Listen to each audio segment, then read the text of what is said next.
Hello ಸ್ನೇಹಿತರೆ, welcome back to my channel. ನಾನು ಸರೋಜಾ.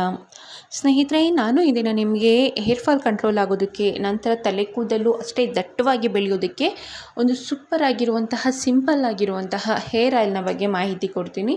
ಇದರಿಂದ ತುಂಬಾ ಬೆನಿಫಿಟ್ ಇದೆ ಅಂತಲೇ ಹೇಳ್ಬೋದು. ಮೇಯ್ನಾಗಿ ಹೇರ್ ಫಾಲ್ ಕಂಟ್ರೋಲ್ ಆಗುತ್ತೆ, ದೆನ್ ಬಂದು ತಲೆ ಕೂದಲು ಕಪ್ಪಾಗಿಸೋದಕ್ಕೆ, ದಟ್ಟವಾಗಿಸೋದಕ್ಕೆ ತುಂಬಾ ಹೆಲ್ಪ್ ಮಾಡುತ್ತೆ ಅಂತಲೇ ಹೇಳಬಹುದು. ಸೊ ಬನ್ನಿ, ತಡ ಮಾಡ್ದೇ ಈ ಒಂದು ಹೇರ್ ಆಯಿಲ್ನ ಯಾವ ರೀತಿಯಾಗಿ ಪ್ರಿಪೇರ್ ಮಾಡೋದು ಅಂತ ತಿಳಿಸ್ತಾ ಬರ್ತೀನಿ. ಇದರ ಮಧ್ಯೆ ನನ್ನಲ್ಲಿ ನಿಮಗೆ ಒಂದು ರಿಕ್ವೆಸ್ಟ್, ನೀವೇನಾದರೂ ಇದೇ ಮೊದಲನೇ ಬಾರಿ ಈ ಒಂದು ಚಾನಲ್ನ ವಿಸಿಟ್ ಮಾಡ್ತಿದ್ರೆ ದಯವಿಟ್ಟು ಮತ್ತಷ್ಟು ಬ್ಯೂಟಿ ಟಿಪ್ಸ್ಗಾಗಿ ಈ ಚಾನಲ್ನ ಸಬ್ಸ್ಕ್ರೈಬ್ ಮಾಡ್ಕೊಳ್ಳಿ. ಹಾಗೆ ಪಕ್ಕದಲ್ಲಿರುವಂತಹ ಬೆಲ್ ಐಕನ್ನ ಕ್ಲಿಕ್ ಮಾಡಿ ಹಾಲಂತ ಕೊಡಿ, ಸೊ ದಟ್ ನಾನು ಹಾಕುವಂತಹ ಮುಂದಿನ ಇದೇ ರೀತಿಯಾದಂತಹ ಬ್ಯೂಟಿ ಟಿಪ್ಸ್ನ ನೋಟಿಫಿಕೇಷನ್ಸ್ ನಿಮ್ಮವರೆಗೂ ಬರುತ್ತೆ. ಅಲ್ಲದೆ ಈಗ ಆಲ್ರೆಡಿ ನನ್ನ ಚಾನಲ್ನ ಸಬ್ಸ್ಕ್ರೈಬ್ ಮಾಡಿಕೊಂಡು ಮತ್ತೆ ವಿಸಿಟ್ ಮಾಡ್ತಿದ್ರೆ ಅವ್ರಿಗೆಲ್ಲ ಸಹ ಕೂಡ ಹೃತ್ಪೂರ್ವಕವಾದ ಧನ್ಯವಾದಗಳು. ಸೊ ಬನ್ನಿ, ತಡ ಮಾಡ್ದೇ ಈ ಒಂದು ಹೇರ್ ಆಯಿಲ್ನ ಯಾವ ರೀತಿಯಾಗಿ ರೆಡಿ ಮಾಡೋದು ಅಂತ ತಿಳಿಸ್ತಾ ಬರ್ತೀನಿ. ಸ್ನೇಹಿತರೆ, ಈ ಒಂದು ಹೇರ್ ಆಯಿಲ್ನ ನಾನು ರೆಡಿ ಮಾಡೋದಕ್ಕೆ ಮೊದಲು ನಾನು ಪುಟ್ಟದಾದಂಥ ಕಾಫಿ ಕುಡಿತೀವಲ್ವ, ಆ ಒಂದು ಗ್ಲಾಸ್ನ ತೆಗೆದುಕೊಂಡಿದ್ದೇನೆ. ಇದಕ್ಕೆ ಬಂದು ನಾನು ಸಾಸಿವೆ ಎಣ್ಣೆನ ಹಾಕ್ಕೊಳ್ತಿದ್ದೀನಿ. ಸಾಸಿವೆ ಎಣ್ಣೆ ಬಂದು ನಿಮಗೆ ಎಲ್ಲ ಒಂದು ದಿನಸಿ ಅಂಗಡಿಗಳಲ್ಲಿ, ಗ್ರಂಥಿಕೆ ಅಂಗಡಿಗಳಲ್ಲಿ ಮತ್ತು ಆನ್ಲೈನಲ್ಲಿ ಸುಲಭವಾಗಿ ಸಿಗುತ್ತೆ. ಆದಷ್ಟು ಒಳ್ಳೆ ಬ್ರ್ಯಾಂಡ್ನ ನೀವು ಚೂಸ್ ಮಾಡಿ ತೆಗೆದುಕೊಳ್ಳಿ, ತುಂಬಾ ಒಳ್ಳೆಯದು.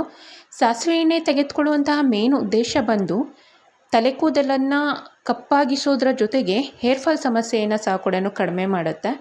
ಅದರ ಜೊತೆಗೆ ನಿಮ್ಮ ತಲೆ ಕೂದಲನ್ನು ದಟ್ಟವಾಗಿಸೋದಕ್ಕೆ ಸಾಸಿವೆ ಎಣ್ಣೆ ತುಂಬಾ ಒಳ್ಳೆ ಕೆಲಸ ಮಾಡುತ್ತೆ ಅಂತಲೇ ಹೇಳಬಹುದು. ಸಾಸಿವೆ ಎಣ್ಣೆನ ನಾನು ಗ್ಲಾಸಲ್ಲಿ ಹಾಕುವಂಥ ಉದ್ದೇಶ ಬಂದು ಅದನ್ನು ನಾವು ಸ್ವಲ್ಪ ಉಗುರು ಬೆಚ್ಚಗೆ ಆಗೋವರೆಗೂ ಸಹ ಕೂಡ ಸ್ವಲ್ಪ ಬಿಸಿ ನೀರಲ್ಲಿ ಇಡಬೇಕಾಗತ್ತೆ. ನಾನು ಕುದಿಯುವಂತಹ ನೀರಲ್ಲಿ ಈ ಒಂದು ಗ್ಲಾಸ್ನ ಇಟ್ಟು ಸುಮಾರು ಒಂದು 2-3 ನಿಮಿಷ ಹಾಗೆ ಬಿಟ್ಟಿದ್ದೆ. ಆದಷ್ಟು ಸ್ವಲ್ಪ ಬೆಚ್ಚಗಾಗಬೇಕು, ಸೊ ಆ ಕಾರಣಕ್ಕಾಗಿ. ಸೊ ಬೆಚ್ಚಗಾಗಿಸಿದ ನಂತರ ನಾನು ಅಂದರೆ ಡಬಲ್ ಬಾಯ್ಲ್ ಮೆಥಡಲ್ಲಿ ನೀವು ಈ ಒಂದು ಹೇರ್ ಆಯಿಲ್ನ ಕಾಯಿಸ್ಕೊಳ್ಬೇಕು.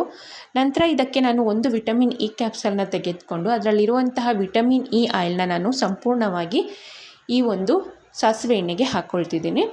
ಸಾಸಿವೆ ಎಣ್ಣೆಗೆ ಈ ಒಂದು ವಿಟಮಿನ್ ಇ ಆಯಿಲ್ ಹಾಕುವಂತಹ ಮೇನ್ ಉದ್ದೇಶ ಬಂದು ಹೇರ್ ಫಾಲ್ ಸಮಸ್ಯೆಯನ್ನು ಕಡಿಮೆ ಮಾಡುತ್ತೆ. ಅದರ ಜೊತೆಗೆ ಮೇಯ್ನಾಗಿ ಸ್ಪ್ಲಿಟ್ ಎಂಡ್ ಸಮಸ್ಯೆಯನ್ನು ಹೋಗಲಾಡಿಸೋದ್ರಲ್ಲಿ ವಿಟಮಿನ್ ಇ ಆಯಿಲ್ ತುಂಬಾ ಹೆಲ್ಪ್ ಮಾಡುತ್ತೆ ಅಂತಲೇ ಹೇಳಬಹುದು. ಅದರ ಜೊತೆಗೆ ನಿಮ್ಮ ತಲೆ ಕೂದಲನ್ನು ದಟ್ಟವಾಗಿಸೋದಕ್ಕೆ ಸಹ ಕೂಡ ತುಂಬಾ ಸಹಾಯಕಾರಿಯಾಗಿದೆ. ಸೊ ವಿಟಮಿನ್ ಇ ಆಯಿಲ್ನ ಹಾಕಿದ ನಂತರ ಈ ರೀತಿಯಾಗಿ ಚೆನ್ನಾಗಿ ಮಿಕ್ಸ್ ಮಾಡಿಕೊಳ್ಳಿ. ಸೊ ಈಗ ಈ ಒಂದು ಹೇರ್ ಆಯಿಲ್ ಅನ್ನೋದು ನಮಗೆ ಸಿಂಪಲ್ಲಾಗಿ ಬೇಗನೆ ರೆಡಿ ಆಗೋಯಿತು. ಸೊ ಈ ಒಂದು ಹೇರ್ ಆಯಿಲ್ನ ಯಾವ ರೀತಿಯಪ್ಪ ಯೂಸ್ ಮಾಡೋದು ತಲೆಗೆ ಅನ್ನೋದಾದರೆ, ನೀವು ತಲೆಗೆ ಸ್ನಾನ ಮಾಡೋದಕ್ಕಿಂತ 1 ಗಂಟೆಯ ಮುಂಚಿತವಾಗಿ ಈ ಒಂದು ಸಾಸಿವೆ ಎಣ್ಣೆಯನ್ನು ಅಥವಾ ಈ ಒಂದು ಹೇರ್ ಆಯಿಲ್ನ ನೀವು ತಲೆಯ ಬುಡಕ್ಕೆ, ನಂತರ ತಲೆ ಕೂದಲಿಗೆ ಹಚ್ಚಿ 1 ಗಂಟೆಗಳ ಕಾಲ ಹಾಗೆ ಬಿಟ್ಟು, ನಂತರ ಸ್ವಲ್ಪ ಉಗುರು ಬೆಚ್ಚಗೆನೆಯ ನೀರಲ್ಲಿ ನೀವು ಆದಷ್ಟು ಒಂದೊಳ್ಳೆ ಮೈಲ್ಡಾಗಿರುವಂಥ ಶ್ಯಾಂಪೂನ ಯೂಸ್ ಮಾಡಿ ಹೇರ್ ವಾಶ್ ಮಾಡಿದ್ರೆ ಆಯಿತು. ಸೊ ಪ್ರೀವಿಯಸ್ ವಿಡಿಯೋದಲ್ಲಿ ಯಾವ ರೀತಿಯಾಗಿ ಮನೆಯಲ್ಲೇ ಕೆಮಿಕಲ್ ಫ್ರೀ ಇರುವಂಥ ಶ್ಯಾಂಪೂನ ಯೂಸ್ ಮಾಡೋದು ಮನೆಯಲ್ಲಿ ಅಂತ ನಾನು ತಿಳಿಸಿದ್ದೀನಿ. ಪ್ರೀವಿಯಸ್ ವಿಡಿಯೋದಲ್ಲಿ ನೀವು ನೋಡ್ಕೊಳ್ಬಹುದು. ಸೊ ಶ್ಯಾಂಪೂನ ಯೂಸ್ ಮಾಡಿ ಹೇರ್ ವಾಶ್ನ ಮಾಡ್ಕೊಳ್ಬೇಕಾಗತ್ತೆ.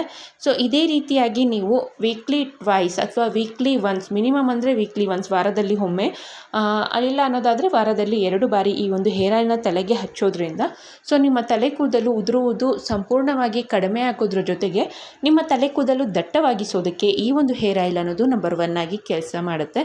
ಸೊ ತುಂಬ ಸಿಂಪಲ್ ಆಗಿರುತ್ತೆ, ಅಷ್ಟೇ ಎಫೆಕ್ಟಿವ್ ಆಗಿ ಸಹ ಕೂಡ ರಿಸಲ್ಟ್ ಕೊಡುತ್ತೆ. ಯಾರ್ಯಾರು ಸ್ಟೂಡೆಂಟ್ಸ್ ಆಗಿರ್ತಾರೋ, ಆಫೀಸ್ಗೆ ಹೋಗುವಂತಹ ಮಹಿಳೆಯರಿಗೆ ಈ ಒಂದು ಹೇರ್ ಆಯಿಲ್ ಬೆಸ್ಟ್ ಅಂತಲೇ ಹೇಳ್ಬೋದು. ಸೊ ಇದಿಷ್ಟು ಈ ಮಾಹಿತಿ ಆಗಿತ್ತು ಸ್ನೇಹಿತರೆ. ಈ ವಿಡಿಯೋ ನಿಮಗೆ ಇಷ್ಟ ಆಗಿದೆ ಅಂದ್ಕೊಂಡಿದ್ದೀನಿ. ಇಷ್ಟ ಆಗಿದ್ದಲ್ಲಿ ದಯವಿಟ್ಟು ಲೈಕ್ ಮಾಡಿ. ಇನ್ನೂ ಏನಾದರೂ ಡೌಟ್ಸ್ ಇದೆ ದಯವಿಟ್ಟು ಕಮೆಂಟ್ ಸೆಕ್ಷನಲ್ಲಿ ತಿಳಿಸಿ, ನಾನು ನಿಮಗೆ ಅಲ್ಲಿ ಆನ್ಸರ್ ಮಾಡ್ತೀನಿ. ಆದಷ್ಟು ಈ ವಿಡಿಯೋನ ಆದಷ್ಟು ನಿಮ್ಮ ಫ್ಯಾಮಿಲಿ ಮೆಂಬರ್ಸ್, ಫ್ರೆಂಡ್ಸ್ಗೆ ಶೇರ್ ಮಾಡಿ. ವಿಡಿಯೋ ನೋಡಿದ್ದಕ್ಕಾಗಿ ಧನ್ಯವಾದಗಳು.